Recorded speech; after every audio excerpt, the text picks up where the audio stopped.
In this video, we are going to learn binary multiplication algorithm or a shift and add multiplication of two binary numbers.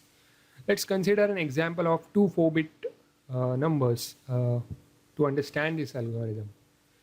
Let's have 13 into 14. The operation is 13 into 14.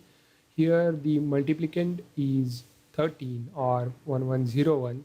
The multiplier q is 14, which is 1110. Now, to implement this algorithm, we need to have certain bit structure which is going to be updated in every step. So that bit structure is given as follow.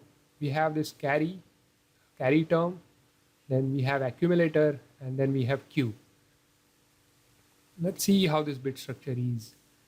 Carry is a single bit thing which is going to be updated while performing in between additions, the intermediate additions while running the algorithm. The accumulator is the term which is again going to be updated between both the operation shift and add. So the number of bits in accumulator is exactly as the number of bits in multiplier. And the q is basically the again variable bits, but it is initialized to the multiplier value. So again, this is also a 4-bit vector. So basically this is the bit structure we are going to update while running the algorithm. So let's see the initialization of this bit vector. In the initialization step of algorithm, carry and accumulator both are initialized to 0. Then q term is initialized to the actual multiplier, that is 1110. Then m is initialized to the multiplicand, that is 1101, which we are going to use in addition. Then there is one more variable is used for keeping track of iterations performed, that is I, and that is initialized to n, where n is number of bits.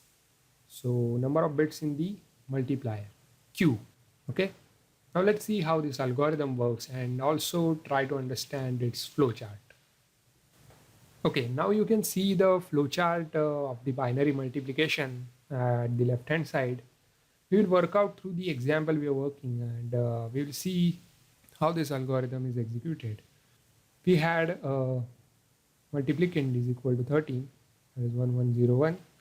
Multiplier is equal to 14, 1110.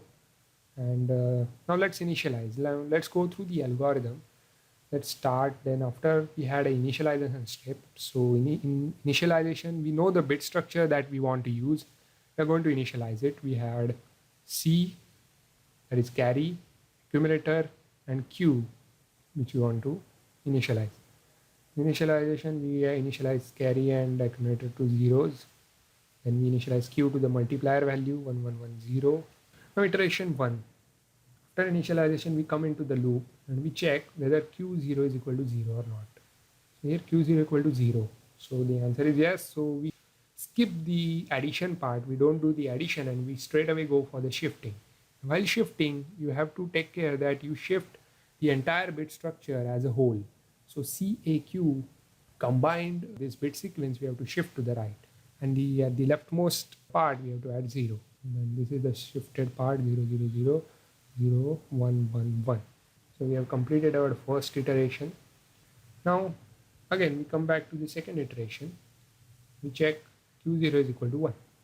Now for Q0 equal to 1, we need to add m to the accumulator value. So we add m 1101 here.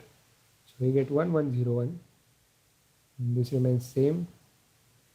Then we shift. While shifting, we get 0, 0, 1, 1, 0 and 1, 0, 1, 1. This is the second iteration.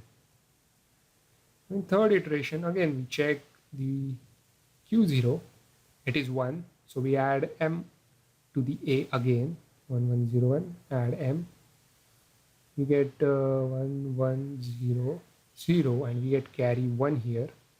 And this is same 1011. Then we again shift the same thing, 0, 1, 0, 1, I'm sorry, 0, 1, 1, 1, 0, 1. Now let's go to the fourth iteration, that is the last one. Why it is the last one? Because we have the number of bits q, that are 4. So the number of iteration is always equal to the number of bits in the multiplier.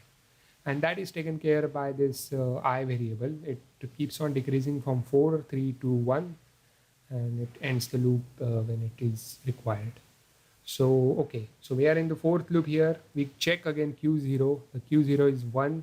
We add M again to this part and we get 0, 1, 1, 0, carry 1 again. We have seen this 1, 1, 0, 1. We shift again, 1, 0, 1, 1, 0, 1, 1, 0. So fourth iteration is complete and our multiplication is over. And the answer to this question, or answer to the multiplication, is the A and Q combined together. We have to discard this carry. It is just used for the intermediate additions. The final answer is going to be the A and Q. So 101, 10110 is the answer. You can find out whether it is correct or not. So basically what we did in the algorithm here is we initialized it first. Then we perform depending on the Q0. If Q0 is 0, then don't perform addition, perform only shift. If Q0 is 1, then perform first addition of A plus M and then shift. So this is only shift. This is add and shift. Again, this is add and shift. This is also add and shift. So in this way, the shift and add algorithm works. And I hope you have understood how to write the flowchart and also perform this algorithm. Okay, thank you.